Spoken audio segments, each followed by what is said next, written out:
All right, welcome to the Benzo Rehab Dungeon, episode 43. Yeah, we did it. We made it 43 episodes. This is a we'll get through the pleasantries first. My name is Michael Deebs. I'm the host. I lost my train of thought there for a second. My name is Michael Deebs, and I'm the host. I am joined, as always, by Danko Suvin from the Instagram handle at DankDeluze. And John, the producer, from the Instagram handle Discopathic. It is the 14th of May, 2021. John, how are you doing today? I'm doing pretty good. I barely know where I am, but yeah, you're adhering to our strict drug policy. And may have imbibed some things before we started. It's important. Dorian, how are you doing today? I'm all right. In 3 days, I'm going to suddenly be an entire year older than I was today. Really? Your birthday's already? It's coming. I didn't know that. May 17th, and now people can steal my identity. Yeah, so a whole year will pass suddenly in the blink of an eye, as it did. And otherwise, inshallah.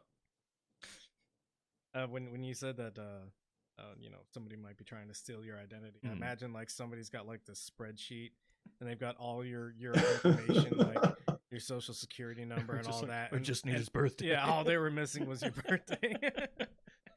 Oh, your home address, your social security number, your like mother's maiden name, and they're like, oh, if only I knew his birthday, I could have all of his money. Just like a stamp of my butthole and everything. Yeah. For those weird toilets that like identify you by your butthole. Oh yeah, those do exist. Mm-hmm. What? Hell yeah. Yeah, we don't have to get into that probably. How are you doing, Mike? We never ask you how you're doing. You guys really never do. I appreciate you asking me. You know, I'm actually doing pretty good. Yeah. My work life is gone hell. Everything is bad in the world. Mm-hmm, that's true. I suffer from anxiety all the time. But I have run a podcast for. Oh my gosh! The 10th was the anniversary of Rehab Dungeon podcast. We didn't always record on Fridays. We clearly did not. Yeah. Because we got 43 episodes. We're missing 10. Yeah, we're missing a couple of episodes here and there. But are there 10 federal holidays? How many federal holidays are there? I don't think, because we can use that.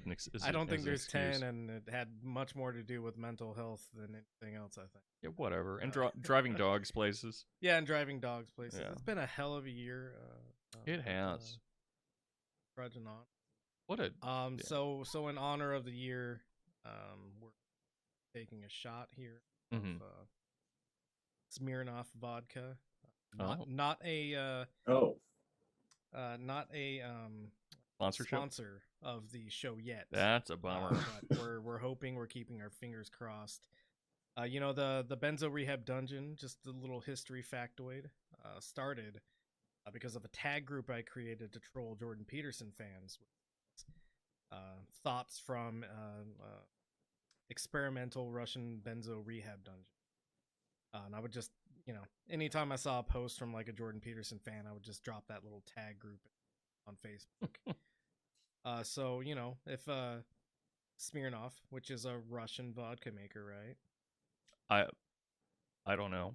Probably I don't think so. I don't think so. Yeah, I don't think it's actually made in Russia. Anyways, they got a Russian sounding name.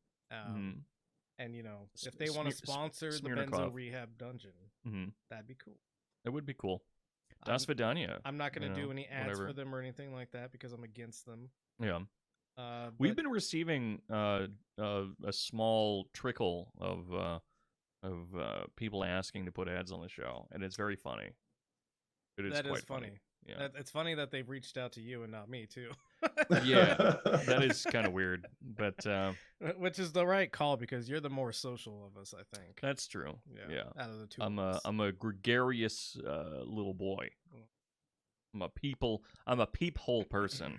So, in honor of Mhm. the year anniversary of the Benzo Rehab dungeon, let's raise our gotta point it towards. Cheers. Is this a Dave and Buster's thing? Yes. Are you? Just take the fucking shot. You were a Marine. Yep. All right. Cheers. Cheers.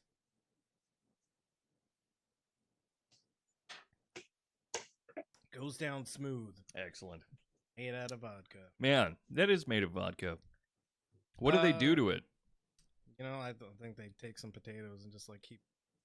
No, I'm talking about like they have. I know how distilling works, but like they had vodka, and how'd they turn it into Smirnoff?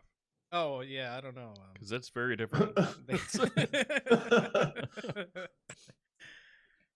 I don't know, and that's not the subject of tonight's topic. Come on, man! I don't want to talk about the rest of this shit. Yeah. This our has primary, been a bad week. Our primary topic is going to be Israel and Palestine. One of which is a state, one of which people seem to think is right. Yeah. You may be surprised with the Benzo Rehab dungeon which official one's which? stances about Israel and Palestine. I don't know. Actually, I don't know if it's official now that John's here. He might be like a Zionist or something. He definitely is. He's got that vibe. Oh you know? yeah. He's Well, just we'll like, see. He admitted to it. If Like, you know what, I'm just gonna say that John, he's a nice guy, and I enjoy talking with him and stuff. But I'm pretty sure if I ever threw a rock at his tank, He'd I'm gonna fire be back. here. Huh? yeah, no, it's totally proportional if for me to firebomb Yeah. Yeah. And we'll get into why it's so disproportional in a little bit. Also, it's Mike. I used to live with Mike, and it was always kind of weird to me, and not calling you a Zionist or anything, all right. but it was weird that the fence in your backyard would like every other day kind of expand an inch or two. Just move a little bit towards my Arab neighbors. Yeah, it was weird. It made me a little uncomfortable, but I was willing to put up with it because I am a coward. Well, and you also have to think about the fact that I have a right to self-defense. Yeah, that's true. And what is a better there with fence and defense? I was actually making fence jokes with my dad yesterday, weirdly. Okay. Yeah, this guy who has a relationship with his father. I mean, kinda. Hell yeah. Privileged. Yeah. I should. As if white skin wasn't enough. Check my privilege. He was gonna tell us that his dad and him talk. That's true. That's true. Let me guess, your dad was supportive. Ooh, no. We won't get that far. Yeah, we don't have to. Yeah. We don't have to go into family here. Yeah, no, it's gross. I'm making a shitty joke on Dorian's expense, so it's nothing new. Really. You just remind me of my dad. I'm just gonna say, That's terrifying.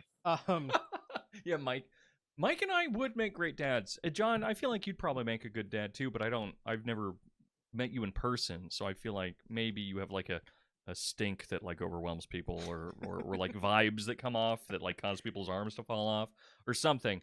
But from my experience that I've had with you over the internet, you seem like I don't know. Have you guys shared whole pics yet? Have we shared what now? Whole pics. Whole pics. Oh, whole pics, not whole pics. Pic. Oh yeah. I mean, weird. I'm totally down. We got a group chat. I don't know why we're not like getting we busy. got to use that more advantageously. Why are we doing a podcast right now instead of sharing our holes on a group chat? All right, so let's get this under control. Fine. Fascist. I was gonna go on a rant about the gasoline panic buying stuff. Oh fuck yeah! Oh yeah. Do it. Should I do that? Yes, of course you should. Yeah. Okay. That's news. If you don't understand why people are terrified of a gas shortage, please fucking check your life. Like, check your understanding of the fucking world. Yeah, is it stupid to put gasoline in a shopping bag? Of course it is. Dumber to put it in a shopping cart. Do you think that somebody is putting it in a trash bag because they aren't desperate and at the end of their fucking like rope with tragedies they can't stop or control or contain, and a state that has consistently failed them over the last year through a deadly pandemic and an economic crisis? Do you think somebody's putting gasoline in a fucking trash bag because they think everything is good in the world and that they can rely on a steady supply of income if they can't make it to work and therefore lose their jobs? Do you think somebody's putting gasoline in a fucking trash bag because things in our country are fine? Maybe. Because if you answer yes to all those questions, you're fucking stupid. I'm sorry to say it. I really hate to I've seen some of the most grotesque like shaming of these people who are clear like, yeah, are there a couple of like maybe sort of middle classes people stocking up on a bunch of gasoline tanks, and then I see all these like ridiculous things like, you guys know that gasoline goes bad after it sits for a while. Okay, yeah, a year from now they're not buying a year's supply of fucking gas. Believe it or not, so does rice and beans. Like long enough. Yeah. But yeah, I mean it's how many, not even just statewide but nationwide fucking catastrophes have we had? John, you live in Texas. You experience what happens when infrastructure fails. Were you smart enough to somehow avoid that because you've got a really good worldview? No, you just live in a place and the place fucking failed because the state has failed, right? Yeah, and I mean like, and it's multiple things in Texas. It's not just the snowstorm. Of course. Like the state's just like falling apart. Yeah, and that's what's happening nationwide. And so when this pipeline gets hacked, and the reason that the pipeline has been hacked is because we're running off of really old fucking technology that nobody in the state is requiring these pipeline runners, these operational pipeline people to upgrade and enhance and like find new protection measures or new technology with back doors we built into it, so the government. The other thing. Yeah, we have an entire economic structure on 0-day hacks built into how the government approves technology. Right. So a pipeline gets shut down, and what do the fucking people who sell gas do? They raise the fucking cost. And that makes people fucking panic because they're wondering how much is this going to rise? I think there's an important clarification, if only a clarification that helps us hate the right people. Go ahead. But okay, so I know that most people that listen to this are probably smart enough to know that it's not like your local gas station that's responsible for changing the prices of the gasoline. No, of course not. But neither is it necessarily the people that are selling the gas, weirdly enough. It's the futures market that's ultimately responsible for this. And the reason that it's the futures market, let me prove this right now, in case it wasn't obvious enough. One of our older episodes where we saw oil hit negative prices. Price, right? Yeah, and of course we didn't see negative prices in the stations, but we saw it hit under $1 a gallon, even in California, which was incredible. But my proof for it is that before the oil even stopped flowing, the prices started to change. Yep. Right, and that is only occurring if you are in fact focusing on what's about to happen, which is what the futures market is based on. You're compensating for something that might happen. Right. You're looking at the future. Yep. It's the fucking stock market that is responsible for how violent the changes are. Of course, there's going to be this whole there's going to be this process of supply trying to reach demand and vice versa. That is something that occurs. But the futures market is something that absolutely inflames and makes that worse. Stabilizes some of it too, but yeah. So let's see, where was I? I was calling people fucking stupid. And then I did a complaining about the stock market I mean, thing. you're We're just you're doing right our to do usual that. things. I was eventually yeah, going to work we're it just into being that. us. By people who sell gas, that's what I was mostly. No, I know. referring to. Yeah. I'm not. I don't think you were making a critique of Right. it anyways. So go ahead and have your fucking giggles, but realize that this is a sign of a fucking failed state, and Right. and to think that it's actually smart to trust that the failed state is going to like correct and give these people some kind of relief in some way. You're the stupid one if you think that. Right. Yeah. I mean, that's that's a really important thing to think about, right? Which is the reason that so many people are watching people put gasoline in plastic bags and are like, look at these fucking losers. It's because What they the fuck trust is wrong with you? the system because- that is right. failing repeatedly. Because they are preoccupied with this idea of the enemy is this like poor down on their luck hillbilly, but down on their luck because they're stupid, but they're stupid geographically. Right. Which is, Why don't you I'm just not going to say move? that that's something like racism or anything, but That's kind of like it's maybe a little. But that there are these people who are geographically stupid or stupid by choice, who are down on the luck because they're stupid, and all you have to do ultimately, apart from be born in the right family and apart from like be born like with enough capacity and opportunities on your own. On capacity, that's its own complicated thing about whether or not that's inbuilt or not, and in which ways it is or isn't. But that the way that you succeed in life is by trusting the right experts, right, and listening to the right pieces of authority. And it's funny because there's always that but there's that really hysterical, cringeworthy thing that I hear all the time, which is like. Conservatism is the new punk rock, and Jesus Christ. which is not in any way true. But the only way in which it is true is that fucking if your entire politics are center right, where Obama's on one extreme end and fucking Bush Jr. on the other, you look at people on the left as being people who are obsessed with having their balls stepped on. And Right. you look at people on the right as being just fucking psychopaths. So, I mean, which party is Sid Vicious going to pick? But, yeah. Sorry, that's my... Oh, that was good. So, yeah, maybe... I don't really know where to go from there on that that piece. Just don't be a fucking... like yeah. Don't be an elitist prick. The thing that I saw with the lady that was filling a trash bag full of, or not a trash bag, but like a grocery bag full of gasoline. Like, if you're gonna analyze her actions enough to be like, well, actually, the gasoline is gonna eat through that bag because of the polymers of the plastic. Which is take a closer look at that fucking video and recognize that she's wearing an apron, right? She's wearing a white shirt with a fucking black apron on and black pants. What kind of fucking job do you think that person has? Yeah. They probably have some kind of fucking service job, some kind of job where they're serving food to people or something like that, right? And she's making a bad choice. Maybe she knows it, maybe she doesn't know it, but she's reached a point of desperation in her life where she has to make that bad choice, or feels like she's made the calculation in her head that like, yeah, I don't know if this bag's going to hold, but it's better than me losing my job because I can't make it to work. I haven't seen that image specifically. I've seen a probably lot good of to these. Yeah, it's probably good around. to just shut it out anyways. Right. But the one that I do think is actually genuinely funny, because it is not desperation, it's just stupidity, is someone that has a laundry basket that is just it's nothing but holes on the side.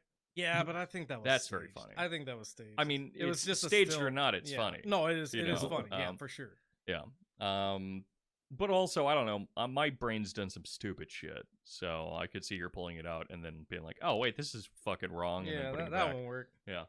Regardless. But yeah, I mean, don't be a fucking asshole to desperate people. Understand how people are desperate, but I will still absolutely argue that there are quite a few Ski-Doo dealers that currently have a truck that has a good, like, I don't know, 60, 70 gallons of gasoline sitting in the back of it. Of course, there's going to be Yeah. opportunists and shit like that. But, right. you know, it's So it's And mixed, you also, like you everything, also have right? to understand that that's just their own form of desperation because Yeah. Yeah. they're trying to capitalize on a bad situation because Yeah. they think that that's going to give them a little advantage in life. And that's just Yeah. another form of desperation. To me. Right. I've Well, I've like, been reading Kierkegaard recently, and I know that no one that listens to this wants to hear about Kierkegaard. No, they do. Maybe they do. Some of them do. There's there- got to be one or two listener that exactly. Some of them are here because of my dumb meme bait. So, but he talks about how the sickness unto death is despair. And of course, that's funny because despair can't kill you unless you kill yourself, kind of thing. But also, there are a lot of funny things that he has to say about killing yourself. But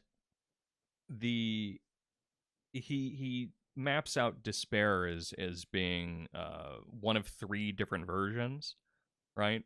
One of them is knowing who you are and hating it, not knowing who you are, or fuck, what is the third one? I don't remember necessarily, but all of them are related around knowing or not knowing yourself, Sure. or being in like different forms of denial or whatnot. And I think that's so good with like prepper fantasies and stuff, as well as the fantasies of like projecting and this whole like kind of double negation thing you've seen like Fanon and Sartre and whatnot, with like liberals looking at them and being like, look at those fucking idiots.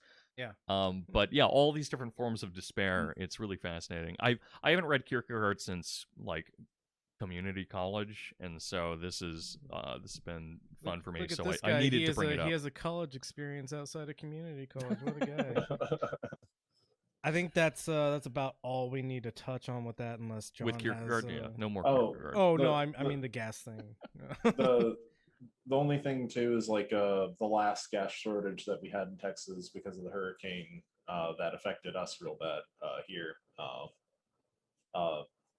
And where I live in Austin, it's right on the outskirts, and there's a lot of blue collar businesses, plumbers, electricians, and stuff. And like you'd see people in like Lexuses in arguments with guys with the gas pump trucks where they have like a tank, but it also has like a local logo on it because these people want to be able to work for the next like 1 to 2 weeks because most tradesmen get paid weekly. So if the trucks can't run for a week, none of their employees get paid. Yep. So and it doesn't matter if the employees can get to work because their equipment won't run. Yeah. Right. No, I mean we're clearly a nation that runs off of gasoline. Yeah. A nation that runs off Yeah, of oil, well, but gasoline. And prioritizing what do you call it? Higher classes of people, I guess. The upper middle class and shit like that. Yeah, it's always funny to me whenever I see somebody, like shaming people for panic buying stuff. I always think to the fact of like, okay, you're gonna shame this person for panic buying maybe more toilet paper than they need for the next couple of months. How much toilet paper do you think a rich person has who owns, several different homes and they're not even like managing how much toilet paper they have in these homes? Like there are people who every fucking day buy way more than they need to buy. And to shame the average person who's terrified of their survival because they're buying more than they need for a couple of weeks is disgusting when you have rich people who do this every fucking day. Most of my hospice clients were extraordinarily wealthy people. So I have lived in homes that you needed to traverse the property in a golf cart. Like, and I'm not talking farms, like marble and glass homes. You can't make it across a farm in a golf cart. That's largely true, yeah. But the primary difference that I noticed in all of the houses, because of course there were differences in all of them where it's like this one happens to be made of fucking marble.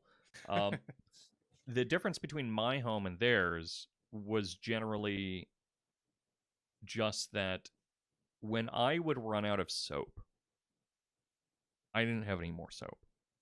Right? That was just the reality that it was constantly hanging over my head, is if I ran out of anything, it was gone. And I'm fucked. But with them, they always had a massive amount of everything they could need. It was bizarre. I remembered that was the moment that I decided, like, that's how you know that your life is finally working. Yeah, When what you're you not have. worried about toilet paper anymore. Right. Right. You know that if you run out in like the immediate Yeah. toilet area you're in, there's like the other toilet area that has a stock of it. Right. If you check under the sink and there's toilet paper under there, and then you think, I'm getting a little bit low on this, but I have like another 8-pack in the fucking garage, Yeah. and you happen to have that same experience with literally everything you own, then either you're a hoarder or you're doing like better than I have done in most periods of my life. Oh, You know, but I think if you needed a golf cart to get across that property, they had a storeroom of toilet paper. of course Yeah. they have some kind of like like a warehouse business thing would going on. have. right, that was the crazy house. That was the really ridiculous one. But like driving the golf cart through the rose garden kind of house. It was it was a lot of fun, but it also sucked dick because that guy was extremely cruel. Weird. I know, Yeah. right? Weird how the extremely rich guy was also very rude and cruel. He literally owned his community. Like, he owned all the Oh. property that everyone lived on, like on a mountain. I'm not going to say any more because I'll get sued. But but yeah, that was gnarly. So related to a lot of the stuff, I did want to point out something of a correction from a few weeks ago. We did. Oh yeah, I'm sorry, I never gave you a chance to do that. No, you're cool. I mean, this Yeah, I know connects I'm to cool. what we were talking. You know that I'm cool. I'm wearing sunglasses right now. No. Look at my autism. But, Cool shit. but when we did the accelerationism episode, one of the contradictions that I didn't bring up, which is really the primary contradiction that most people talk about when they're talking about the contradictions of capital, but the one that I focus on the least, kind of, because it's the most obvious, is the contradiction that Lenin was talking about. And also because I'm not a tanky, and I don't want to talk about Lenin very much. But the contradictions in an additional sense, on top of the kind of quasi-Hegelian sense, and on top of this sense of this accelerating market and debt economy, are simply that when the world starts falling apart around you, you view contradictions in the world by being like, oh my god, this is supposed to be the cool good world, and my life is bad and not good, and that's a contradiction. Which is, maybe you can see why I didn't bring it up, but that does seem because it's so incredibly obvious. But Right. that's also one of the important motors in like moving all this stuff forward. And the primary thing that people are really talking about when they say accelerationism and accelerating contradictions is just making people more miserable. But also that's part of why I don't want to focus on that as being the primary part, because understandable. it kind of doesn't need to be, and also fucking we get it. Yeah. Right. Sorry. No, Not to say that I'm necessarily an accelerationist either. I mean, that's complicated too. Anyway. Well, yeah. I mean, the quick and easy of that is good accelerationists understand that accelerationism isn't a good thing. It's just happening. Yeah, I mean, that's my general feeling, is that accelerationism is unconditional. And so that's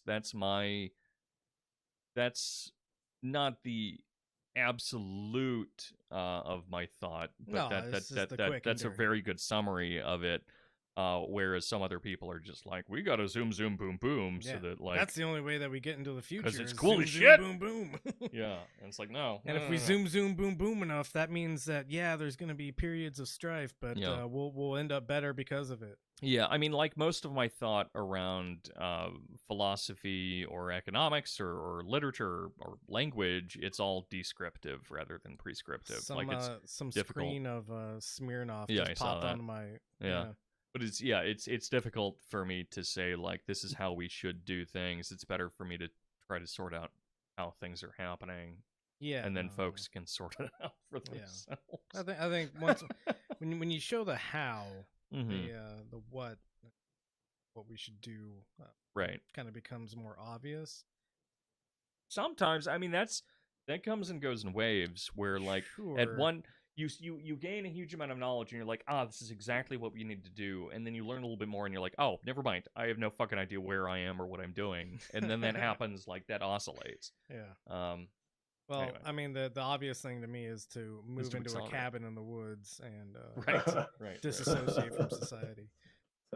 So we have a primary topic, which is Israel, and we haven't touched it over the 30 minutes that we've been talking. No, we've mentioned how legitimate Israel is. Yeah, we did mention that. We did mention that John is a Zionist. That's true, and that so are you, maybe a little bit.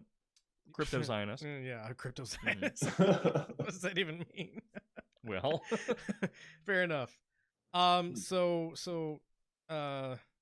Clearly joking about John being a Zionist. And by the way, he's allowed to show his face this podcast because he made appropriate apologies to the ethnic group that he slandered in another episode. Actually, each individual of the insulted party, he reached out to. It's been millions of emails. With billions. It wasn't females. It was. Did someone say females? I thought. Oh, emails. You said emails. Oh, I thought you said yeah. females. No. Okay, I was like, whoa. Let's not call John a misogynist. He's just a racist like, against. Yeah, but also we can only did slander do a me so much. We did do a blood test on John. Yeah. So we stabbed him and took a sample of his blood. Yeah. Just licking our blades like the Joker. The HR lady was particularly into it, I think, which is kind of weird, and maybe we should talk about that later. But yeah, she was wearing Joker makeup the whole time too. Israel. Yeah. Yes, Israel. We're really avoiding this, huh? Yeah, because it sucks to talk about. It does suck. And we're going to be called anti-Semitic by the IDF if they ever find our podcast. Buddy, only like 1 in 7 or 8 of the people that have been killed in Gaza have been kids. Only the amount of civilian casualties, like just under 20 children and like 80. Well, the kids should have known that they were on Hamas. I mean, honestly, Hamas like weapons storage grounds or something. I don't know. I mean, that's just what they always say, right? Like they blow up a building and they say, "Oh, it belonged to Hamas." Right. What can you do? Right. And it's like, no, that's maybe Hamas had, like, first off, Israel pretty well known to be assassinating people in Iran right now. Mm-hmm. If they can pull off that kind of maneuver, thanks, Carrie, for the opposite end of that. Actually, did we talk about that? I don't think we did. No. When we had the Iran episode, I talked about how there was like surgical assassination. No, we talked about it on that direction, but we never talked about John Kerry getting in trouble for admitting spying against Iran. Yeah, spying against Iran, not the other way around. Right. Which was a hilarious story. We'll touch on that later, but yeah. It's so good. I can't believe that story just it bubbled up and disappeared so quickly. Well, right. It's because the GOP brought it up. Well, also because John Kerry's is boring. But he is boring. But that was so cool. That was such an interesting thing to hear. Where it's like, what the fuck? John Kerry's doing some like dick swinging. But yeah. Yeah, and the reason that it like boiled up and went nowhere is because the news tried to push it, especially like the Republican-based news. And when you talk about like anti-Jewish movements, you're really kind of in the wrong area if you're on the conservative side. Because spoiler alert, they're actual anti-Semites, and they don't care if anything bad happens to Israel. Oh yeah, which is why it's just that so many of them are dominionist. Right. Well, I'm going to get into that, and I'm going to get into why Zionism is actually deeply anti-Semitic from both like a biblical standpoint, but also how Israel has been used in history. From a very simple linguistic standpoint, anti-Semitic is very irritating to me, though I understand and think that you should not hate Jewish people. For sure. In fact, I think that Jews are people pretty fun to be around. I don't know. I grew up a lot in synagogues, like in all sorts of churches, and they're fun. I don't know. Fucking Yeah, but I think Jews are good entertainers. my No, my it's bad. Yeah.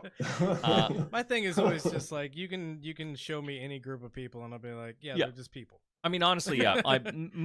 Yeah. I mean, if you show me any person's culture, I'm mostly gonna be like, oh yeah, those guys are actually really dope. Like I was thinking a lot about and fucking what like, happens is that Filipinos. people like to have fun, and so like all these. So they have cool cultures that are based Exactly. on having fun. Yeah. So if you yeah, right. But the word Semitic doesn't mean Jewish either. No, it yeah, which just it's means weird that yeah. So if you hate Palestinians, I would like to let you know that you are in fact an anti-Semite. yes. So Oh, let's take Yeah. the word back. Take it back. Yeah. Take Let's, anti-Semite back. It's like Yeah. the Clerks 2 Yeah. thing, but I'm not going to say it. But Yeah. don't worry, little buddy, I'm taking it back. Anti-Semite. Yeah, let's brand Netanyahu an anti-Semite. Yeah, BB is an anti-Semite. He is actually, Yeah. and like I said, we'll get into. I have a whole like lesson plan for it. All right. Oh. Let's get with it. It starts in World War One, which Oh, is hell the yeah. first link that we have. All right. That's my first or second favorite war. It's only one of two, so 50. I didn't say World War. I said war. Oh, but yeah, but that's Yeah. true. but also yeah. Okay. Anyway, go on. So World War One, oil becomes a very, very important component of warfare, right? And so that's what this link is about. I'm not a huge fan of idefenseinfo.info. Seems good to me. Well, based on this the article name. is actually very interesting because it recognizes that if we look at the script here, oil became a key factor in military might in the decade before World War One, when the UK Royal Navy and US Navy shifted from coal to oil as a source of power, which was soon emulated by other major navies. World War One is where it really became necessary because obviously the whole. By 1939, all naval vessels in the world and 85% of the merchant ships were burning oil for propulsion. It could be diesel or gasoline, whatever. At the start of the 20th century, Russia was the world's largest oil producer and responsible for over 50% of the global crude oil production. Go ahead and scroll down just a little bit, Joe. However, for both geological and political reasons, the Russian oil fields declined significantly right after the Russian Revolution in 1916. In August 1914, at the start of World War I, the overseas oil imports for the UK and France came mostly from Iran, important, Mexico, and the USA, but German crude oil imports came overland from Romania. However, the pre-war military logistics strategy of most countries was based on horses and other animals, and there was a worldwide oil glut. Petroleum had few uses beyond making kerosene for lighting. Imagine that. So, World War I really sets the stage for the war apparatus requiring massive amounts of oil. If we click on the next link, we'll look at a little map of the Middle East here. All right, so Iran is where a lot of the oil was coming from. If you look, there's Iraq in between it and Israel. Jordan's in the way a little bit too.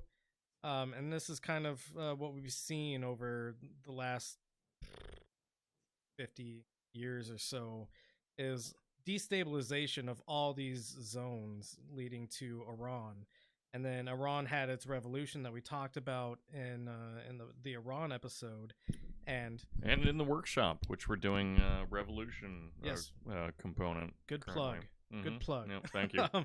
Iran, when they had their revolution, they and this is much later. The Iranian Revolution was what, 1980 something? 1979. 1979, I believe. Right. Okay. So right on the 1980 era.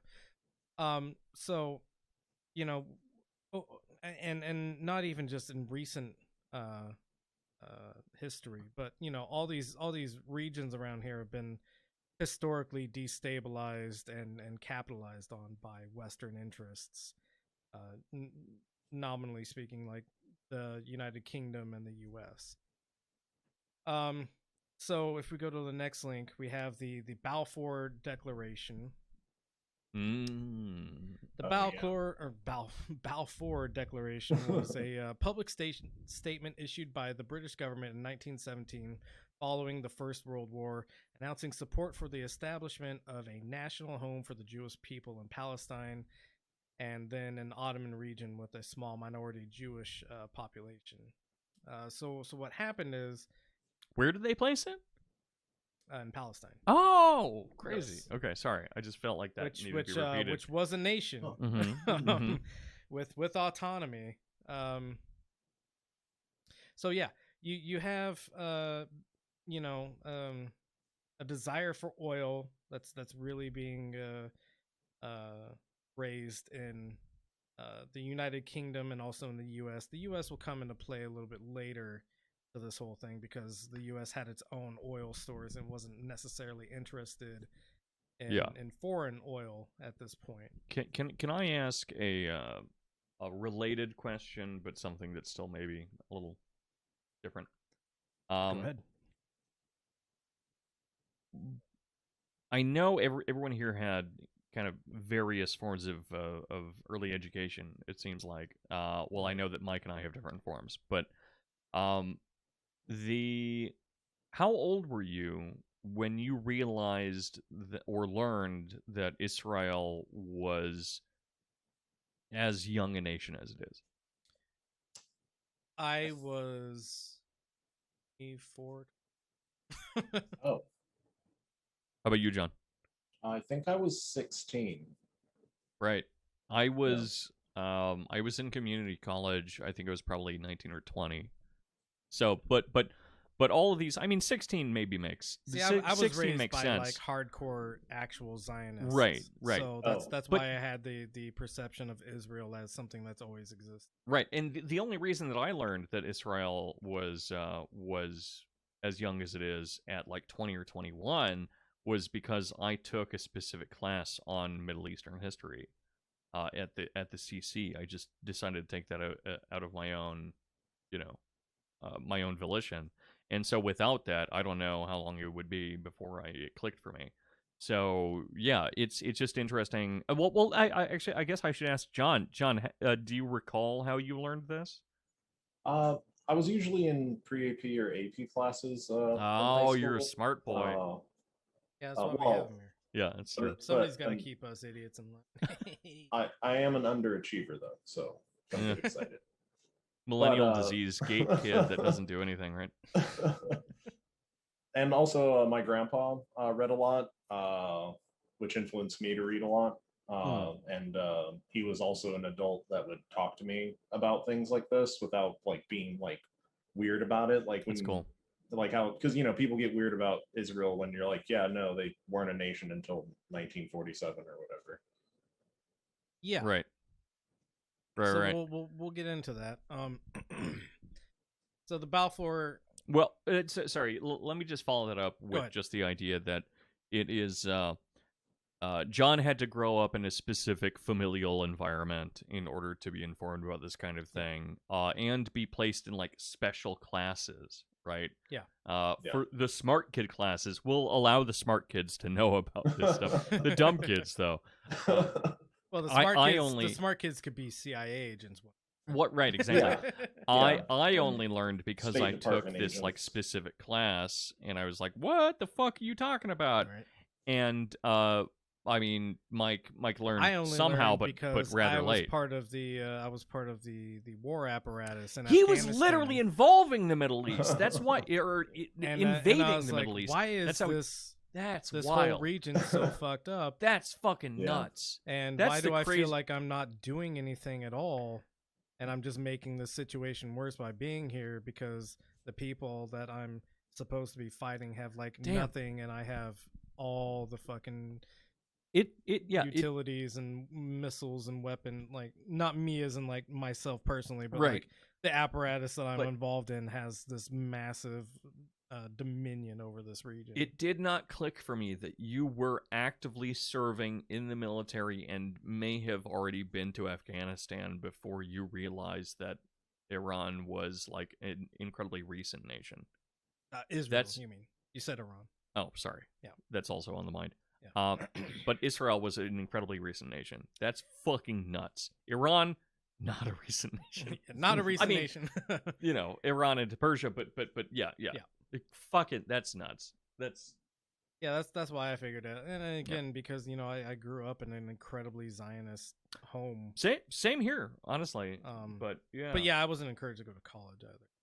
Well, I don't think it was encouraged to go to college. I think you were homeschooled, and I wasn't, which was part of it. Let's go ahead and call me out as an R word right now. Yeah.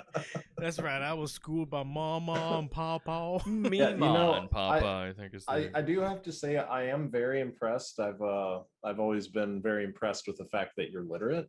After That you is pretty described what your homeschooling experience was to me.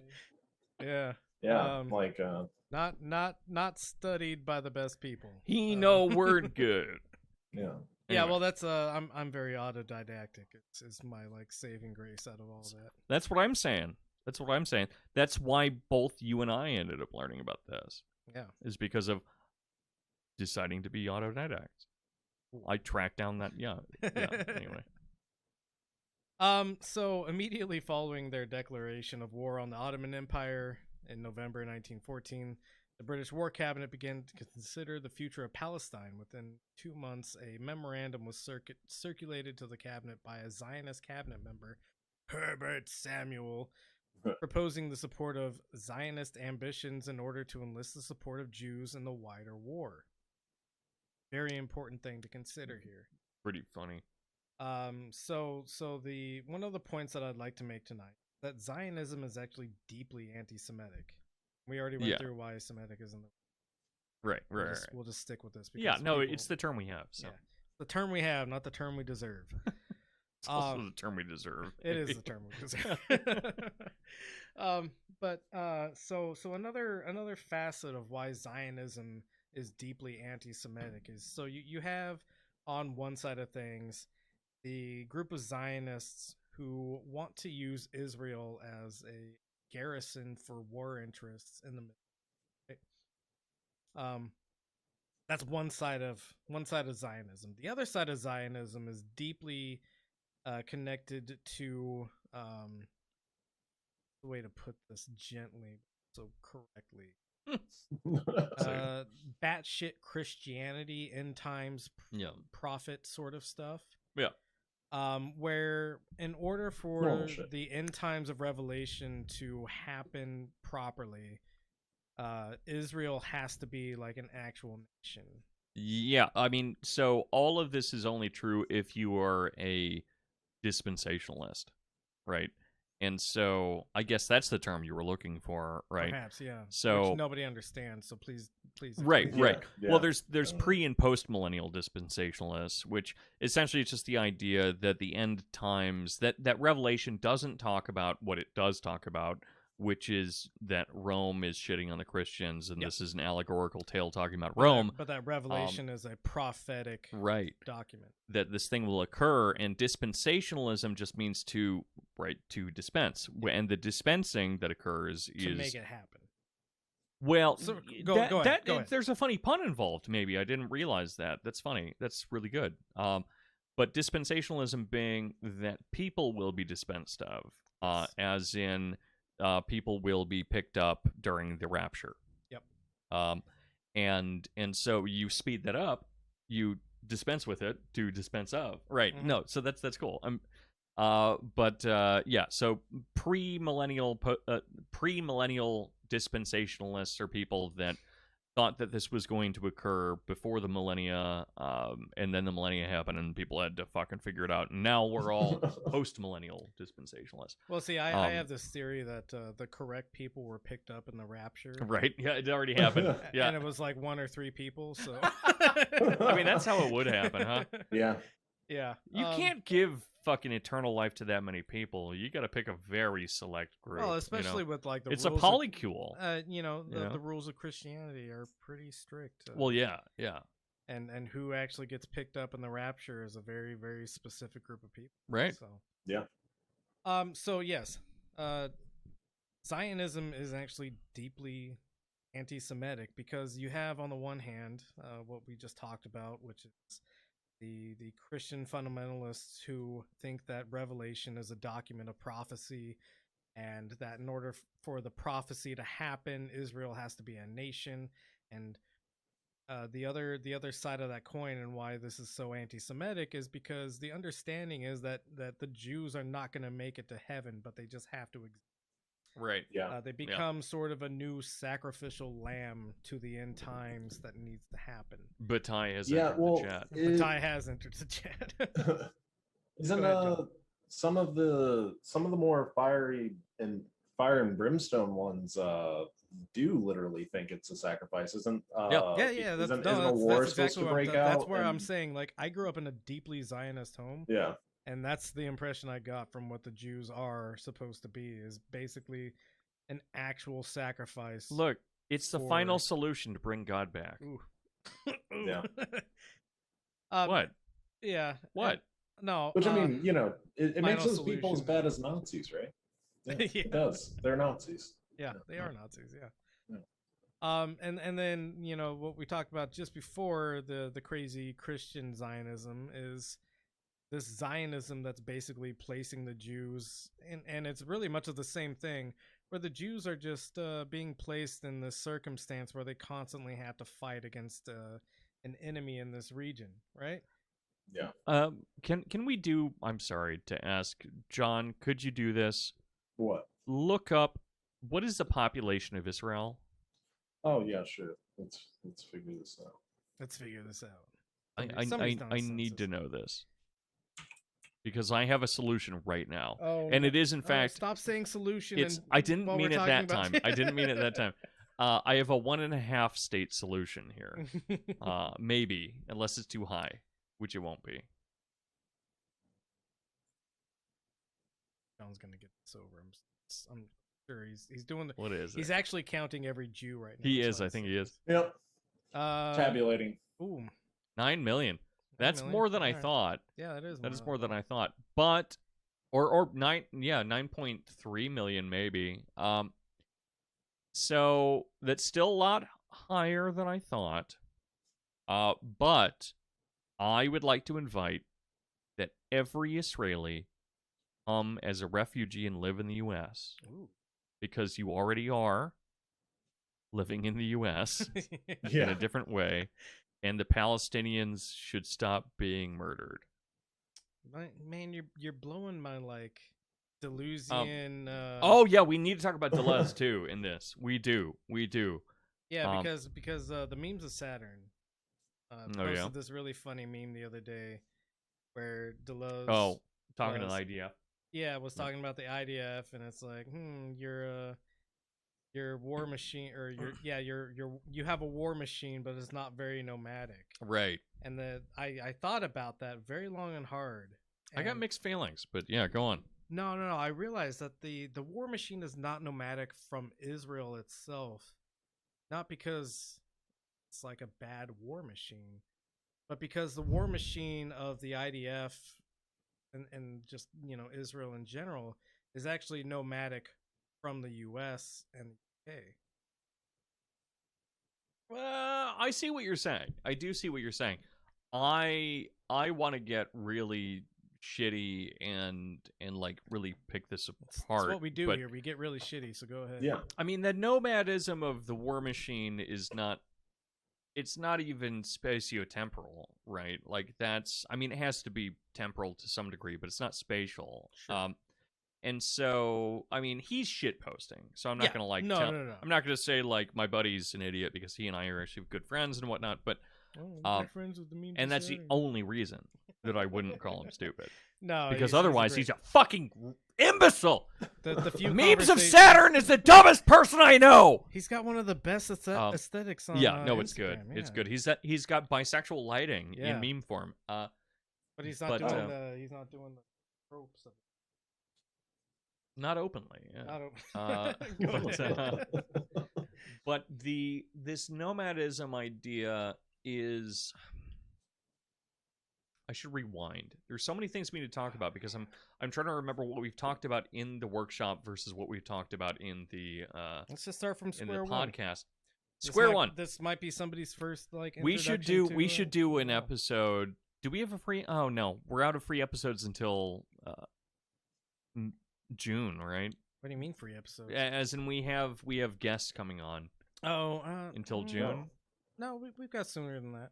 Okay, then we should do an episode talking about Deleuze and Guattari and Israel and the IDF and stuff. But long story short, there's this concept. The most simplistic way I can put it, I guess, is that they're laminations. They're smooth and striated. And smoothness is this certain sense of everything being extremely heterogeneous, and straightness is being homogeneous and ordered. So it's a lot like JBP's order chaos dichotomy, actually. Oh, no. But we like chaos. Yes. But unlike him, we like a lot of chaos and some order, versus him who's just like, we just need order, no chaos. Until his most recent book, I guess. But anyway, so they draw out how a state apparatus functions as something that is constantly working towards homogeneity and striation, not straightness. Straightness is included in striation, I think. But the war machine does not function off of that. And we always think that the war machine and the state machine are equal or connected, and they're connected in a certain way, but the state machine is always constantly trying to capture the war machine, but always captures it only in a moment, and that the war machine continues to work outside of it and independently of it. The same way that something like the stock market does, right? Yes. The stock market is yet again another example. Not that it should be equated to the way that the war machine works, which is way more complex. But so zooming forward a lot, because I don't want to spend too much time on this, but the IDF, the Israeli Defense Force. Thank you. I almost said Federation. I'm like, that's not right. Israeli Defense Force. F words. Israeli Defense fuckers. They Not the F word I was thinking. No, I Go know, ahead. I know. That's why I did such a long F, because I wanted you to stop me. But Nope. Nope. they train their commandos using the book 1,000 Plateaus. Jesus. Oh, they do. Man, I forgot about They that. do. No, Yeah. I just realized. And when I first learned about this, I was crushed. Yeah. I was so sad. They're always going And- to capture something, right? Right, and the idea is that they view cities as striated spaces, which they are. And honestly, they could have just read Debord, and it would have been easier for everyone. And Probably whatever. less like mental gymnastics, right? well, yeah. Well, We don't have that's to. We don't something. have to explore. That's that. something. We don't have to. Explore. But they could have just read like one of the situationalists to figure this out, or just thought a little bit on their Sure. own. But Yeah. but philosophy, infuses into our thought, and then we think everything's obvious, even though like someone thought it up, and then it was obvious after that. Like Descartes is a great example of that. But the main thing that they learn through reading Deleuze and Guattari is that you no longer needed to invade a street, a block, an individual home, but or walk down roads. What you could do is you could blow a hole through someone's ceiling and then through a wall, and you made your own roads and streets, Right. and you produced Yeah. this smooth space inside of striated space. And you could really just traverse however the fuck you wanted using modern technology. What happens Um, when you blow a hole in somebody's roof and a wall of There's theirs also this, yeah. is they don't want to live there anymore. Right. It also Yeah. smooths the psychic space, Yeah. right? Yeah. Yeah, it's sorry, I was I have It a looked wrapper like in you my were, like, pocket. I Pulling was down grabbing your my pants vape. or something. Yeah. Yeah, I was pulling my dick out to talk about smooth space. We're in the same room right now, so it kind of smells like dick in here. If you. This is how we segue Sorry, into pal. OnlyFans. Yep. Anyway, So let's go ahead. we'll do an episode on that later. Sorry for that confusing. No. It's a good thing to bring up. Yeah. Because it's interesting and the psychology and philosophy of how the IDF operates is obviously very interesting. Oh yeah. Man, this tastes like If soap. we could close this map and okay, so we Oh my God, we're still in the Balfour Declaration. No. We're gonna jump ahead. Oh a little. God! We have 100 if you years could go, to go. if you could go to the link, Israel's borders, All right. explained in maps. So we have the British mandate. And by the way, what a fucking like British way of saying this. Transjordan. Well, yeah, it's Transjordan and British mandate. British Palestine. mandate Palestine. Yeah. So scroll down a little bit, John. The map I'm looking for. Okay, so we have the UN partition plan for Palestine. This is something that happens in 1947, 48 sort of time frame after World War II. What happens in World War II is a lot of Jews get killed in concentration camps, which is, of course, horrible. Instead of there was some reintegration going on. Sorry, I do want to make one clarification. Go I ahead. made a face when you say Jews got killed in concentration camps, and I want to clarify that I zoned out for a second, and when I came back, you said that, and I thought you said Palestinians did, and I was like, that's not true. Oh, but then, yeah. but then my mind started reforming. I'm not. Yes. Yeah. Sorry. I was like, oh my Genocide God, is- maybe I looked like a Nazi for a second. Genocide is bad. Is always been a Benzo Rehab Dungeon official platform, And I always will think. be. Yeah, and always will be. Hopefully, we never know what might happen to my brain. Yep. When we're doing this, when we're 90 years old, which hopefully we never reach, Oh God, I hope not. Mike's brain is totally melted, and My he's like, dementiated mind saying, "Well, I mean, if you really think about what the Jews did after, it's kind of good that." No, that's no. one of the two things that's getting clipped out in this episode Yeah. by our listener. We have a listener that's clipping Yep. from this, clipping and all of our best moments. but also well, you're thinking of Diogenes Barrel, maybe. No, Oh, okay. I was thinking No. of. Sal, Yeah, one Sal. of our listeners, is clipping things out that are really good. But then Diogenes Barrel did clip one out that makes me feel bad and sad Well, and scared. he No, it was funny. It selectively was clipped very some funny. things. It was very funny. Yeah, it was extremely funny. Again, But official now- stance of the Benzo Rehab Dungeon is that you do not fuck children. Don't fuck kids. Don't do genocide. And don't do genocide. We need a shirt that says that. don't Yeah. fuck kids. Don't do genocide. I'll make it. Put it up and nobody will buy it. So I'll buy this is the original UN partition plan for Palestine. You might be wondering, why is there a UN partition plan for Palestine?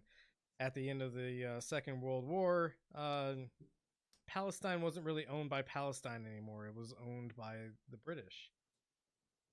And so the British were charged with making a plan for Palestine, because there were some skirmishes between Jewish settlers and Palestinian settlers. To be clear, 13% of Palestinians are actually Jews as well. But you know, the conflicts here are complicated, obviously.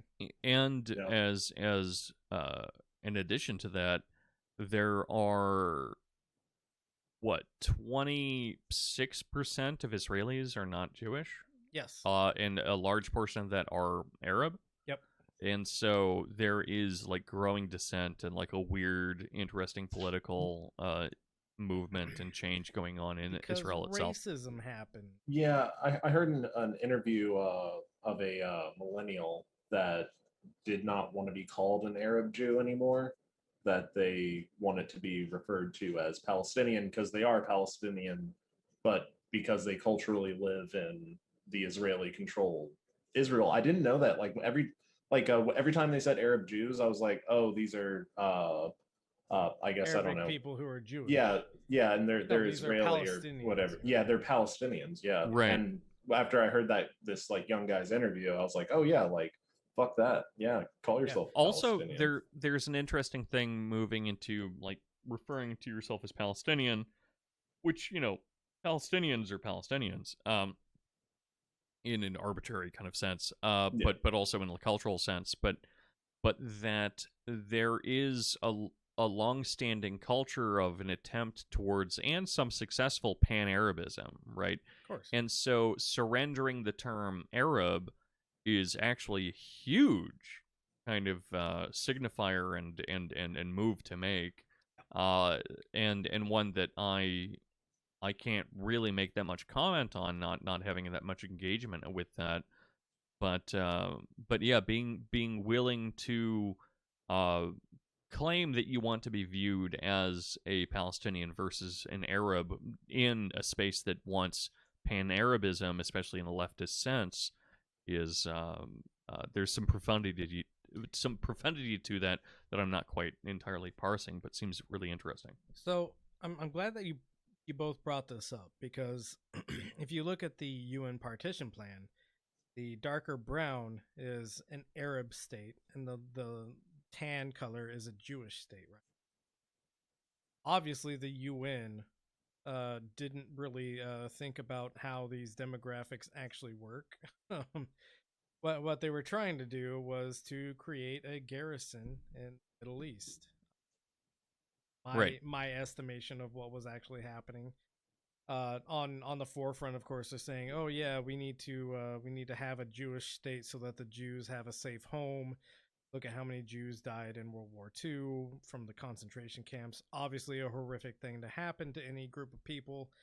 But you had this major, and the other thing to keep in mind is that World War II was not fought on behalf of saving the Jews. No. The U.S. continually turned away Jewish refugee boats. Our industry was led and guided by anti-Semites. Yes, we had a very strong not neo-Nazi, but Nazi movement in America. We still have a strong neo-Nazi movement. We in fact refer to our current economic space as being post-Fordist. Yes. And Ford himself being a noted anti-Semite. Yep. Also, our cultural head being Walt Disney. Yes. Is, we know. Yeah.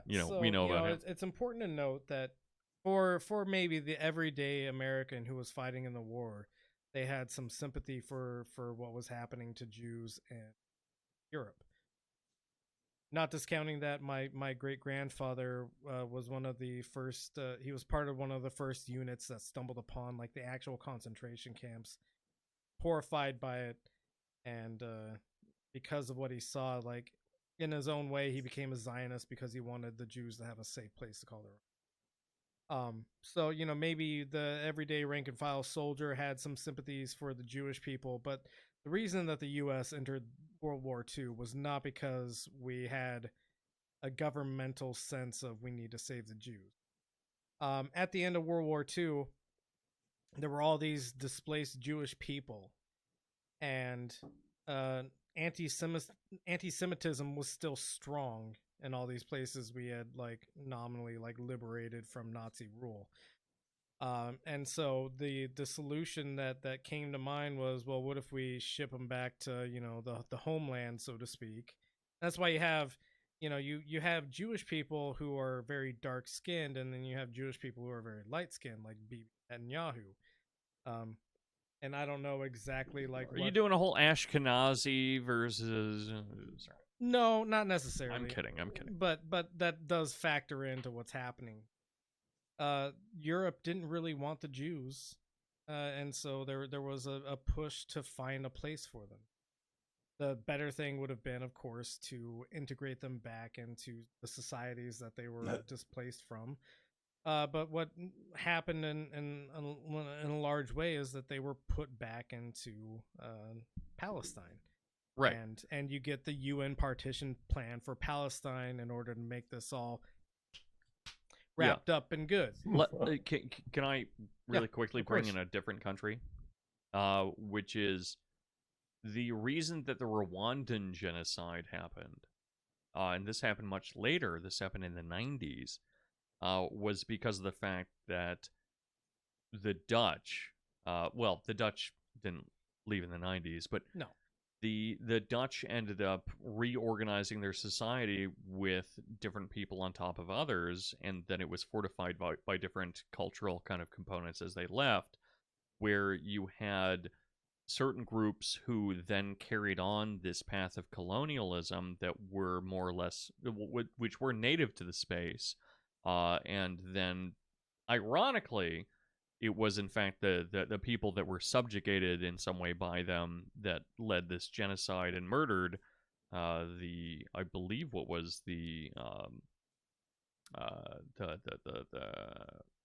fuck, the term just left my head. We're not the minority group. Oh, yeah. And murdered them with efficiency that beat out the Nazis. Even like just an incredible bloodbath. But that this was a continuation of and response to this continued pattern of colonial power. For sure. And the also this same kind of thing, if I'm understanding correctly, is also how Iraq was formed, right? So much of the world in the Middle East, which is again, I prefer to refer to it as like Southwest Asia, because Middle East is a little racist to begin with, because it implies that Britain is the center of the world, but yeah. Of course. But yeah, this constant drawing of borders and placing one person in control of another, whether or not the people you say should maintain control or not, is always catastrophic fucking surprise. Sorry, so go on. So another thing to keep in mind with the UN partition plan, and why I believe it's completely disingenuous from its inception, is when you look at the Jewish state and the Arab state. The Jewish state has a very clear wedge through what was once Palestine, and the Arab state is all segmented and weird, right? Like, yep, like cutting the threes. The Palestinian state occupied all of this, and what you've done now is you've inserted a separate state that is driving clear wedges through what used to be your state. And the UN was formed after World War II, and all these people who are running the UN have a clear understanding of how modern kind of warfare operates, right? And I don't think this is by accident. No, I mean, just look at the communication done by the borders, right? Where you have Egypt is half and half, but the most populous cities in Egypt, as far as my brain is working, I mean, I guess Cairo's kind of split between. Yeah, but they would be more down towards the southern area. Right. So it's going to be easier to enter into Israel from the southern space of that border. Yep. There's also Lebanon is mostly going to be Arab, per my understanding. Yep. Syria is blocked off entirely from the Palestinians. My understanding of Syrian history is pretty limited, so it's hard for me to say. Jordan, I know, has a huge amount of British influence, and so it looks like almost all of it, apart from one very short corridor, is controlled by Israel. Also, the entirety of most of the waterways is controlled by Israel, with a very and what short space in the Gulf. What exists in the lower portion of Israel and Egypt? My brain's broken. I'm forgetting the name of that. It's a very important canal. I mean, the Suez Canal is near there. No, that's not it. It's what is it? What is the fucking what I'm looking for? What's the term? What's the name? It's like the Red Sea and shit. Or you're pausing because you don't remember it either? Or? Yeah, no, I think I just lost it too. Okay, hold on. Yeah. Okay, you're gonna do it. Yeah, okay. I'm gonna look it up.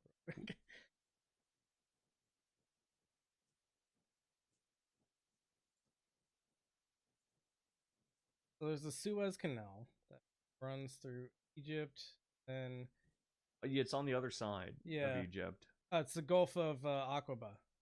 Okay. So a major shipping area as well, and Israel has complete dominion over that area. Per the UN partition plan. The UN partition plan, it should be noted, was never accepted by the quote unquote Arab states. let's go down a little bit. So this is the UN partition plan. I feel so embarrassed about all that. Well, yeah, no, I thought somebody else would have it on their brain. Yeah. I remembered like it was right there in my brain and that Yeah. it would not happen. Yeah. Yeah. So we have the 1949 Armistice Lines, Which is worse. yes, which happens to include Jerusalem as a part of Israeli territory. Yep. And we see Very the, carefully too. The if you look at Gaza it. Strip is this very small thing, completely removed from the rest of Palestine. All the northern spaces that were supposed to be part of the Arab states are no longer part of the Arab states anymore. They're all Israeli occupied portions. Also, when all of this is determined upon, I mean, racial lines are arbitrary to begin with, Of course. but when all of this is placed along ideological or religious lines, it makes for these weird instances of having to make like something like Jerusalem a space for Israel, right? Right. Yeah. And it really- Jerusalem is a it's holy toxic. site for both. Yeah. It is. It is. Islam. But the people and- you're and- trying to focus on, right. you know, Yeah. so we have to protect them. Let's scroll down just a little bit more. All right. So after the 1967 war, I've heard a lot of really horrible historical kind of The 6-Day War kind of stuff. Yeah, Yeah. the 6-Day War. All right, so the common narrative that goes around about the 6-Day War is that Palestine picked a fight with Israel, and Israel just fucking crushed them, and you know They did beat the shit out of them. no. Yeah. They did. They, Not they No, I know, disagree I with know, that. I know, I Yeah. know. I'm So being the pain in idea ass. is that Palestine picked a fight with Israel. Israel crushed them, took a little bit more land because you tried No, to fight us. And the we common deserve to take narrative it. is worse than that.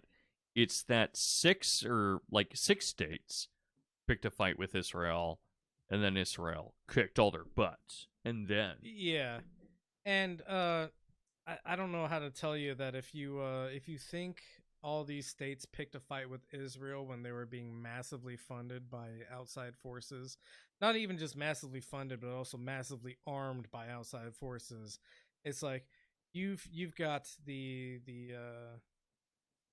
like the Palestinian forces armed with BB guns, and they know that they're going up against a force that's don't say armed BB with guns, just say rocks. rocks. Yeah, you're Sorry, right. no, that's maybe insulting. But I mean, like, Mortars. Palestine has some arms, of course, but then you have the Israeli force, which has been historically armed and supported by the United States and United Kingdom, and by this point, the United States is actually very invested in Israel. So to like. You would have to be insane if you were a Palestinian, if you were part of like the Palestinian like government apparatus to pick a fight with Israel at this point, because you don't have anything and Israel has everything. So the narrative that Palestine picked a fight with Israel and then lost, and then Israel was like, well, we're gonna take some territory out of this, and we're justified in doing that because you picked a fight with us. Absolutely fucking false. It just, like, by no military means does it make any sense whatsoever. So go ahead and scroll down a little bit more. We'll look at the next map. All right, 1982, after Israel-Egypt peace treaty, the Gaza Strip is still there. Most of the borders are the same. Let's go down just a little bit more. All right, so we have Israel's boundaries today. This is from the BBC, so it's interesting how they kind of like denote these areas. But you've got Israel basically in the same borders, and you have Palestinian civil control and built up Palestinian area. But you can see like some erosion happening here. And this article I think was from like 2019 or something like that. Yeah. Also, the notion of Palestinian civil control versus built-up Palestine Right. is similar to like similar and different to the idea of developed and undeveloped nations. Yeah, right? and you notice So- that the Gaza Strip has no Palestinian civil control and no built-up Palestinian area, right? But there's this insane idea that I think is implied by this type of map that brings in the idea that the Palestinians are some kind of occupying force. Yes. And Yeah. the other thing to also note is that Israel has no denotation of built up Israeli area, built up Israeli civil control. Like it's just no, this is just Israel. We don't have to worry about that. What we need to worry about is where Palestinian civil control and built up Palestinian area exist. Right. So not the greatest like map ever. If you have no like context for it, but I'm giving you context, so I think we're good with that. Great map with context. Yeah, great map with context and understanding that. Weird that they don't apply those same metrics to Israel. So now we enter the today sort of thing. And today we have the hold on, scroll down. Go ahead. Today we have the deadly secret of the humble grapefruit. Yeah, that's not what we're looking That's the for. ad that we're looking at, which is really something I want to talk about. Which sorry, Stop. go on. Please stop. So today we have encroachment again from Israeli forces, and I've heard it described as evictions that are happening. Wrong. Eviction is bad. Yes, That's eviction not what is that the is. Wrong term. Eviction implies landlords. It implies Yes, a space that's owned by someone else. Oh, speaking my language, baby. So yeah, we They don't are have being rousted. evictions happening. We have displacement happening. We have land grabs. We have what happened early on when we were talking in the podcast where Dorian was saying that my fence kept extending. Israel doesn't own And it these did. areas. Israel is just staking claim in these areas, and what they're doing is they're sending in armed goon squads to move people out of these areas, and then they're replacing those families with Jews, and they're just like sequentially sort of like street by street moving people out by force and then putting Jewish families in these homes. And this is not just, something that, the Gaza Strip is just something that Israel bombs every once in a while to Right. like assert authority. West Bank too. Yeah, and the West Bank is where this kind of shit is happening right now, I think, is from my understanding. I mean, Gaza has been the real like bombing space, but Yeah, but I mean, Gaza is like actually an open air prison. It's been described as that by human rights groups, and that's true. It's an open air prison. Yeah. Imagine how much people hate having to wear masks, especially on the right. And then imagine if they had to go through checkpoints. Yeah, and the Gaza Strip is full of checkpoints, And they support that. Right. So what's happening today is land encroachment by Israel, which is nothing new. Let's go to U.S. foreign aid link. All right, scroll down to the first page. It's really the most relevant thing. Israel is the largest cumulative recipient of foreign assistance since World War II.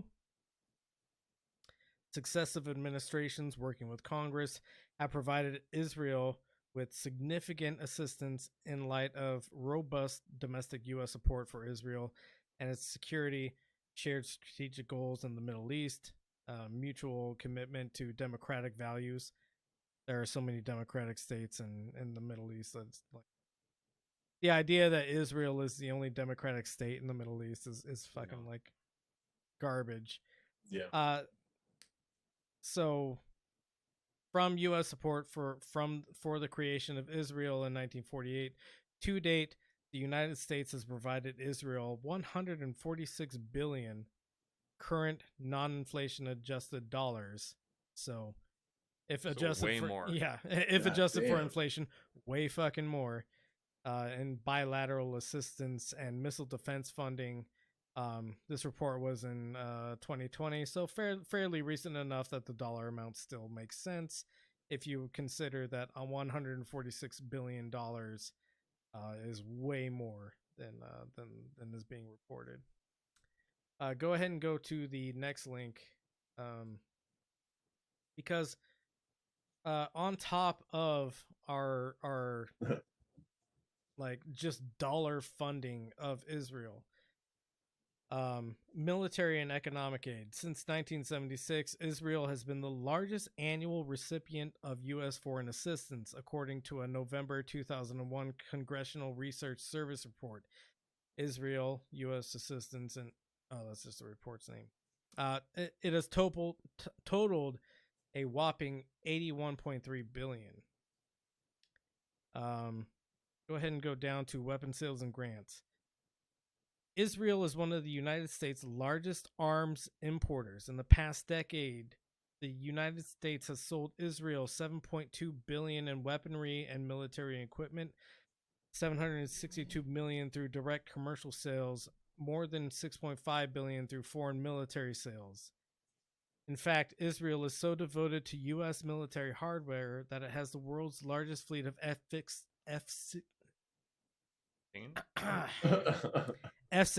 outside of the U.S. I'm borderline illiterate. I'm sorry, people. Currently possessing more than 200 jets. Another 102 F-16s are on order from Lockheed Martin. Let's go to the Joe Biden link. Before we do that, do you guys mind if I use the bathroom? Yeah, we mind.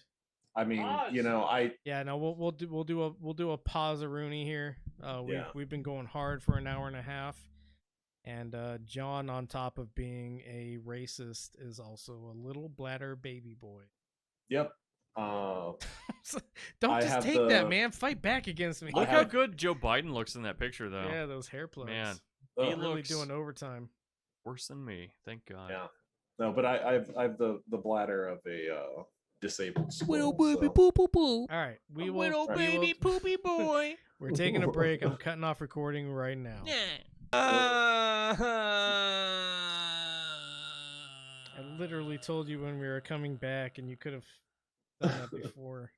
Why do we give?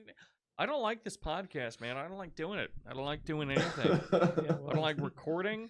I think that all the listeners are stupid. They send me questions and comments that are always just like, "Hey, why is your dick shaped like that?" And I'm just like, I don't know, man. I don't know why you keep sending me this message. That does not seem to be a podcast-related question. Yeah. It seems to be more of a you showing your dick to people. The problem is that we're doing video now, which I've always been against, to be honest. But I don't care. Yeah, I know you don't care. I'm not paying you to care about whether or not you're being. You're recorded. Not paying me. Yeah, at I'm not all. paying you, like I said. But man, it's rough. So we're back from our PP breaks because we got little baby bladders, and we're gonna listen to our current commander in chief. You know what they say about tiny bladders? Joseph Robinette Biden. What do they say about tiny bladders? It's tiny everything else. Or big peepees. I don't know. One of the two. Definitely doesn't make sense. Which one do we want? Yeah. All right, Joseph, Mr. Robinette. Don't click play. I'm not ready to click play yet. Click play.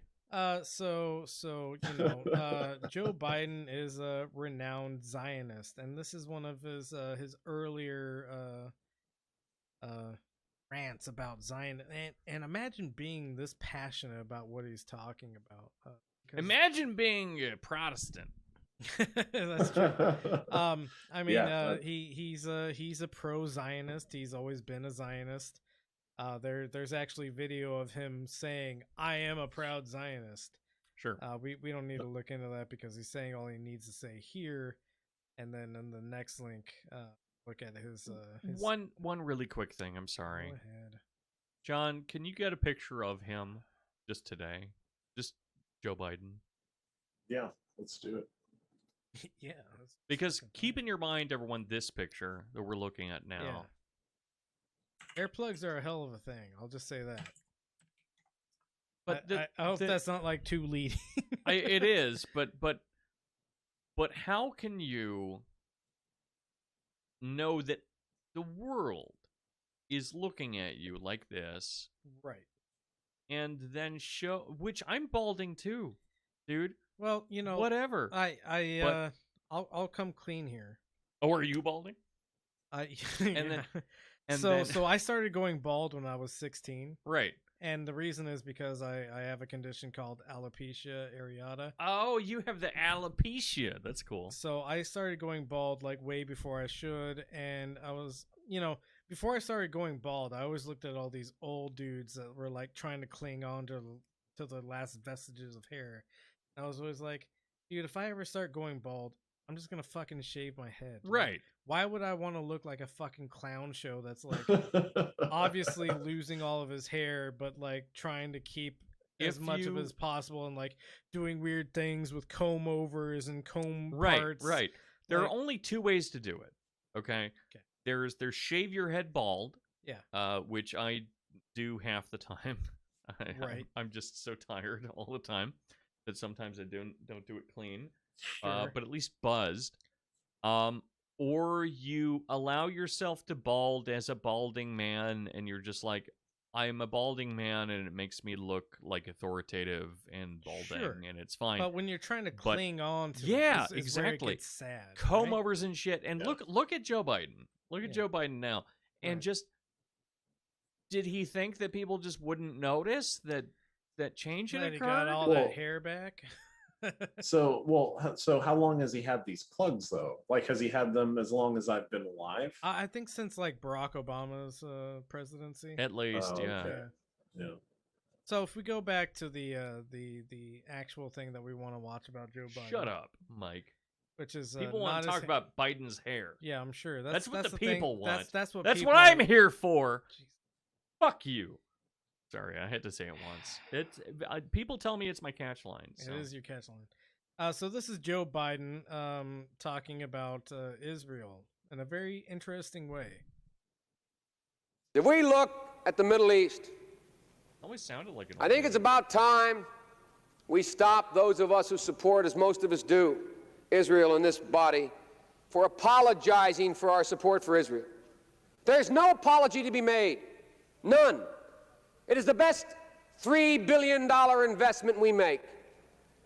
Were there not an Israel, the United States of America would have to invent an Israel to protect her interest in the region.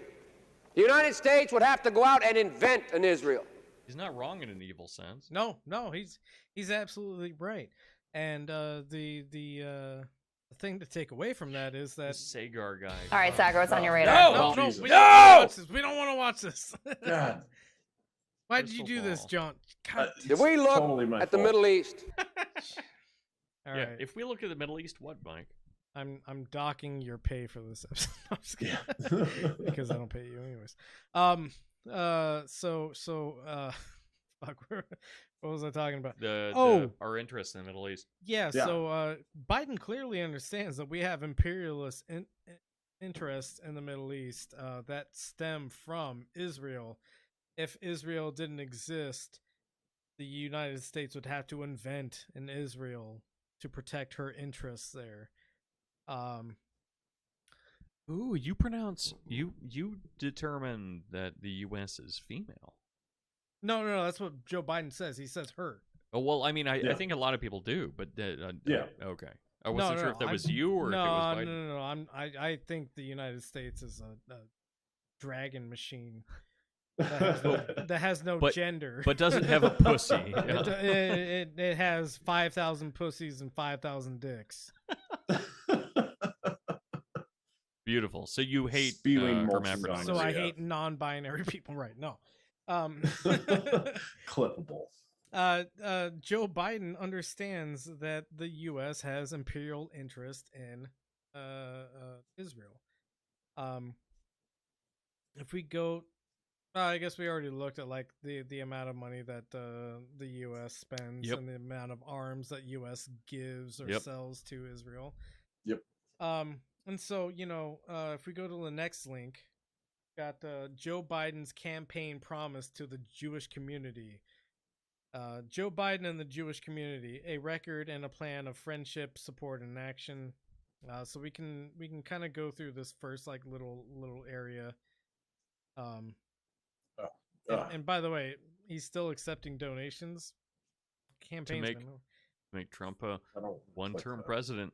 If, I if you have, hit that down by the arrow, way, it'll go away. I mostly. want to read off. better. I will go. I'll Not all I will the go way. invisible while I do this, but Okay. as maybe our ahead. closer for the day, I want to read all of the text that I've gotten from the Trump people recently. Yeah. Because I don't know Alright. who gave out my number, but Alright. someone did, and it's hilarious and scary.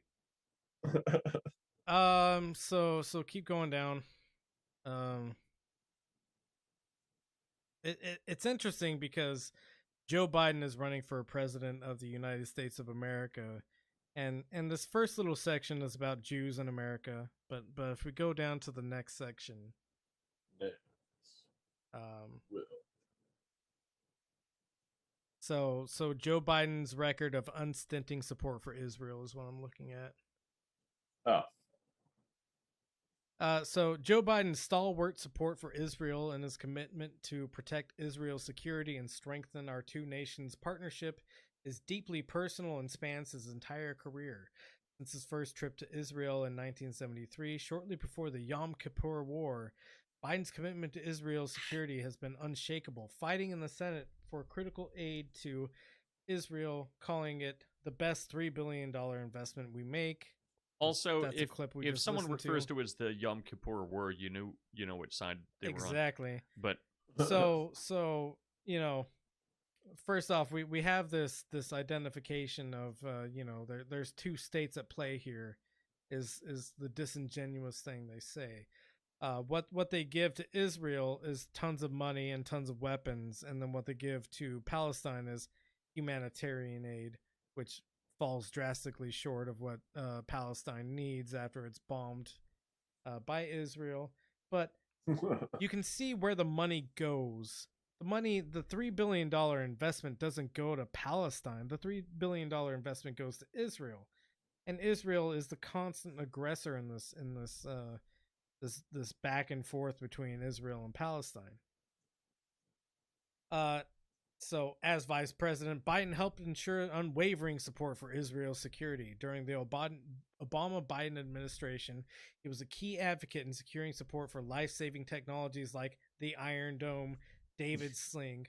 David's Sling is not defensive, and Arrow 3 rocket, or Arrow 3 anti-rocket and missile defense systems.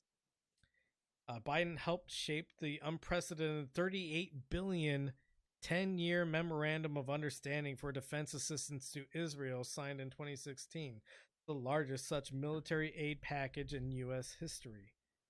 Biden has led efforts to oppose the delegitimization of Israel, whether in international organizations or by the boycott, divestment, and sanctions (BDS) movement here at home.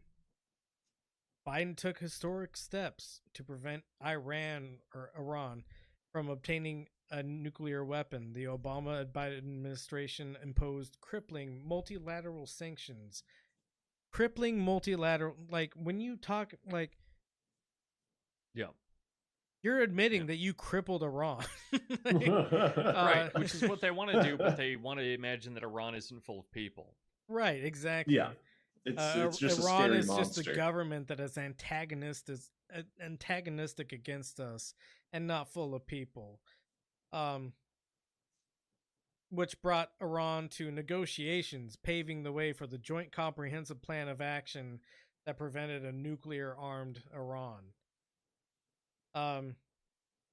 A Biden administration will sustain our unbreakable commitment to Israel's security, including the unprecedented military and intelligence cooperation pioneered during the Obama-Biden administration, and the guarantee that Israel will always maintain its qualitative military edge. This is his campaign promise. He's giving away everything that he's doing now. Yang gang. No, Yang not gang. Yang Yang gang. either. Yang gang. Yang gang. Sorry. So the final point that I'd like to make about this whole thing It's about Yang, I hope. Israel is formed out of Zionist beliefs that are fundamentally anti-Semitic. That's the first thing. The role of Israel in the Middle East is to serve as a garrison for the United States and the United Kingdom's oil interests in the region. Basically, just a bully force that's being funded by us to keep these oil-rich nations on edge and in constant conflict and unable to establish themselves as actual sovereign nations. And then the third point is that Biden, who was the harm reduction candidate, and I'm not going to say everybody who voted for Biden is a bad person. I get it. But all these like military not strategists, but people who know how the military works and public speaking heads and all these people who argued for Joe Biden as like better than Trump.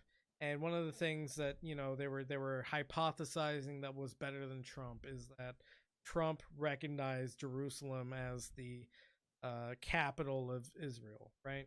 And that's obviously contentious because the original partition plan is that Jerusalem would be ruled by both Palestine and the new Israel government.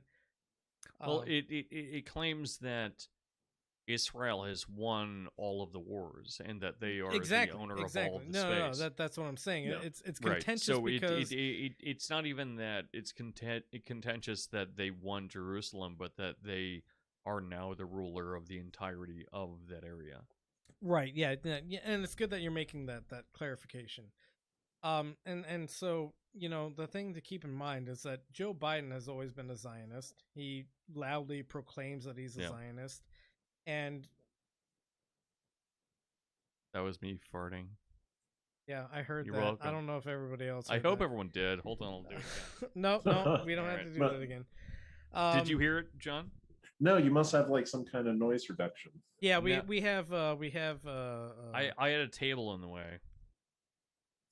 Also that's technology. Dynamic microphones that only pick up sound from certain directions.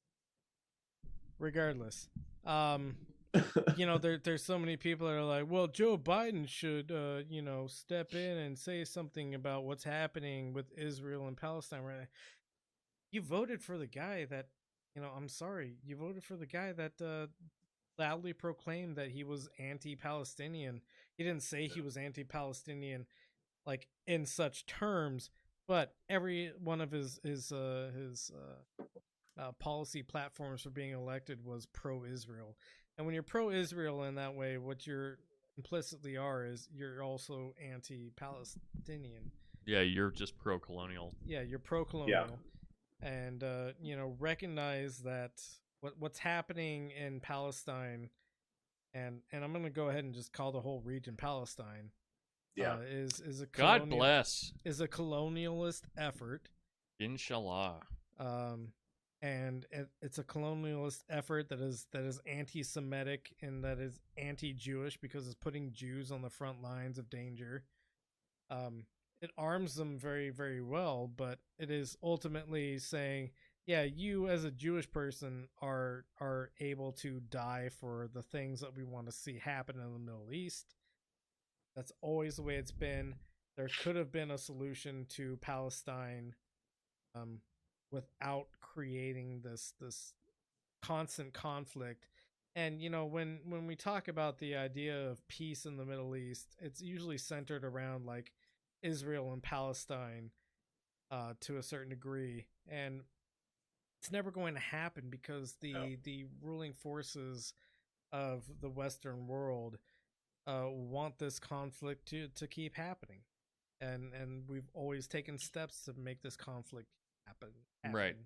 And there are politicians on the state side that want to feed off of that kind of thing. Yep. People like Andrew Yang, who I feel like we need to talk about.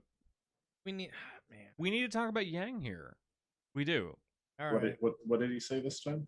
Yang pretty much just you said can probably that, look up that Israel was defending tweet. itself. Yeah. And that we would fight against any kind of terrorists yada yada yada, and that Israel should be able to defend itself. Israel is defending itself. Terrorists. And that's yada, yada. always the disingenuous stance that's taken, right? Yeah. Is Israel has a right And- to self-defense, and it's like Israel will kick a bunch of Palestinians out of their old homes, Right.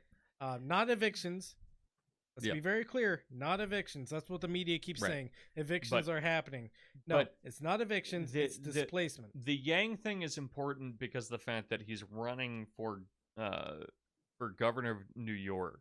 Yeah, right. And New York has a large Jewish community. Right, which is I think half of why he's saying that.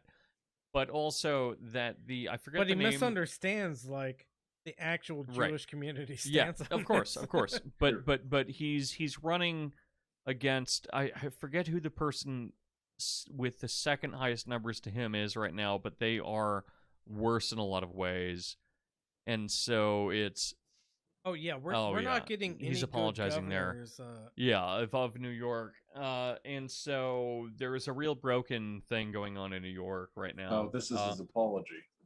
No. The apology is actually pretty good too. So let's keep that on the back button. Oh, Yeah. God, I don't want to keep doing this. No, we'll go to the go forward. We'll look at his response. Man, I'm contracted for an hour and a half a week, and You are not under contract. I just forced you to do this by my personality. Very infectious. I am Time and a standing half of with the people zero. of Israel who are coming under bombardment attacks and condemn Hamas terrorists. The people of NYC will always stand with our brothers and sisters in Israel who face down terrorism and preserve. By the way, his grammar's weird there. Persevere, not preserve. Who fucking cares? Yeah, no, It's the same thing. I mean, yeah. But I like that. I like that. Like all the top-rated replies underneath that are You're an idiot. Andrew Yang doesn't care about Palestinians. Shocker. Mr. Yang, if you're going to open your mouth on this issue, it would be unwise to stay silent on the humanitarian crisis that Palestinians are facing. It's crazy that the guy that wanted to strip social programs for UBI weird, right? doesn't think about like the ultimate details of his actions. Another thing that he proposed that was really cool was all service members should get infected intentionally with COVID-19, so they have antibodies and are ready to serve. I mean, I still don't give no, him that. No. I will. right. But okay, so he's just a military like pride cuck. That's all he is, and all that's occurring there is some asshole that like pretended to be in the Navy SEALs once popped up to him and said, "Hey man, I'm such a fucking badass that you need me to you need to know You gotta give me COVID that, so I can be that strong if you later coughed, on." if you spat into my fucking mouth, I would swallow it, and I'd swallow your fucking spit, and I get sick, and I want all of our other guys to do that And because maybe we're your so jism, fucking too, cool. if you And give me he's that. he's just a fucking. I'm sure Yang listens to Joe Rogan on like a daily basis, and Oh, so yeah, for sure. and so he's just What's saying funny? like. What's funny And is all Andrew he's doing is sorry. I've been listening to Chapo, and it drives me crazy I'm when so anyone sorry. talks over one another, because that's all they do. Mad. But he's just someone that sees someone saying a badass thing, and he's like, "Oh my god, that's epic bacon," and then he goes on and fucking repeats it. Like, I don't think that's even a thing he wants. He's just a fucking dumbass. What's funny is somebody like Andrew Yang probably has like a sad parasocial relationship with Joe Rogan, and Joe Rogan's dumb as fuck too. Don't get me. Yeah. like Andrew Yang has probably listened to Joe Rogan and be like, "Yeah, I agree with him. He's based and like me." As a billionaire, and if I was a billionaire, I would be totalitarian and everything I do. Like, I don't care if you agree with me. I have the money to. If I was a billionaire and I had someone to give me a hand job at all times, I'd be still pretty much the man I am. Wow, that's incredible. Yeah. I would just hire a hand job servant. Hand job a day. No, not one a day. Come on. Hour? Yeah, Okay. that's closer. Yeah. hand If anyone job knows every me, they 30 know. minutes, yeah. I need a hand job 24 times a day. On the hour, every hour. Ugh. Whenever you have a social commitment, you need 2 before. Yeah. Oh yeah. Yeah. I mean, To every time I go on a de-stress. date, I need 4 hand jobs so I can like clear my mind. Yeah, you don't want to be like desperate when you go. Yeah, it's weird. Yeah. It's scary. Yeah. You just gotta be like, yeah. So I was getting a hand job by 4 hands earlier, and anyway, are we done? I think we might be on the precipice of Hey, done. fuck you Yeah. guys. I don't like any of you. Palestinians are people. Okay, agree with some of that. Oh, is that? I'm sure that's what his apology Piss in my was. butt, piss in my mouth. Dorian, I forgot to mention to you after this we need to No. record a new plug for the Benzo Rehab dungeon. We'll take care of that later, and maybe the listener will hear it after we just brought it up. John, anything else that you want to bring up? I respect you, No. and I hear you, and I listen to you. No, I just wish more people, I don't know, like, knew history. Yeah, that would be cool. Yeah. Read. Dorian, something you want to bring up? Yeah. Yeah. We're doing our next open workshop in 2 weeks now, so the 29th. And still not sure what that's going to be. I'm going to be making my decision during the next couple days, so if anyone has suggestions, though I've received a lot of them, let me know. I have some good ideas, but that'll be open to everyone over the Zoom. I will post up a public link as well as share it on the Instagram, but that'll be for the Trincata workshop. I've also opened up the asynchronous seminar itself through the workshop towards people on the listener end. So if you just receive the lectures, if you hear the lectures at all, it means that you're open for the asynchronous workshop. So that's open to you. And I know there's more than that, but I forget. So Cool. Well, all right. If you've listened to this whole thing, thank you We very hate much you. for listening. We don't we hate want to no. we want to want you Stop to doing die. this, man. We want you to be a piss baby as you crawl into the pit and die. Sorry, what was that, Mike? What were We you saying? love you very much. Oh, yeah. Please take your medicine. Take mine too. And please share with your friends. Hi, Michael Deebs here, with no gun pointed at my head. Please know that all content created for the Benzo Rehab Dungeon is and always will be freely available. However, if you would like to support this creation of content, we here at Camp Benzo would appreciate it, as the production itself is not free of cost.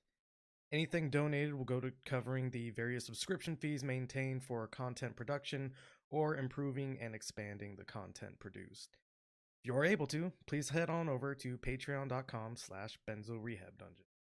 We also have shirts for sale on Teespring, all priced as low as we can get them without turning much or any profit.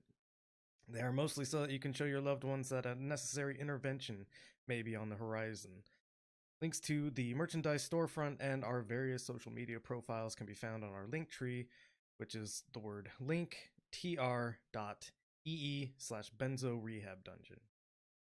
As always, we love you. Please take your medicine.